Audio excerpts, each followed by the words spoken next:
ఆహ్వానిస్తాను నేను ఎప్పుడు ఊహించలేదు. ఎందుకంటే నేను శాస్త్రవేత్తని కాదు.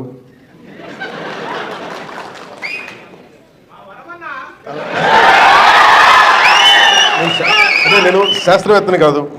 నాకు ఆశ్చర్యం కలిగింది నన్ను ఆహ్వానించినందుకు. అంటే ఏది కోరుకున్నా జరుగుద్ది అనేది ఇంకోసారి ప్రూవ్ అయింది నా జీవితంలో. I would like to convey to you, it's always been my desire to come to Sriharikota, right from my childhood. దేని గురించి చెప్తాను నేను నెల్లూరులో చదువుకున్నాను.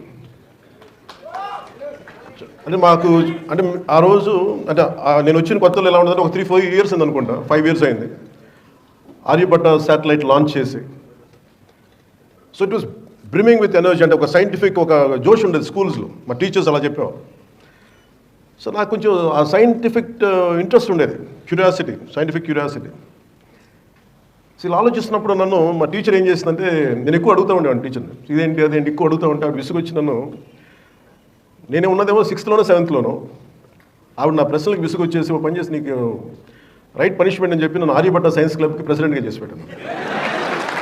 ఎందుకంటే మాట్లాడకుండా ఉంటామని. ఆవిడ ఇచ్చిన మొదటి అసైన్మెంట్ ఏంటంటే, ఒక ఆర్యభట్ట మన శాటిలైట్ మొదటి ఉపగ్రహం, అరే దీన్ని మోడల్ చేసి పట్టుకురంటారు మీరు అందరూ. ఎలా చేయాలో తెలియలేదు. ఈ పేపర్లు వేసాం, గీసాం, చెక్క ముక్కలు తెచ్చుకున్నాం, కార్డ్బోర్డులు తెచ్చుకున్నాం, ఇరిగిపోయినాయి, ఊడిపోయినాయి, గమ్ములు దొరికేవి కావు. ఏదో బ్లూ కలర్ గమ్ ఒకటి ఉండేది, క్యామ్లిన్ గమ్, అదేసే ఊడిపోయేది. So that set me thinking to make a simple model like Aryabhatta. How difficult it is.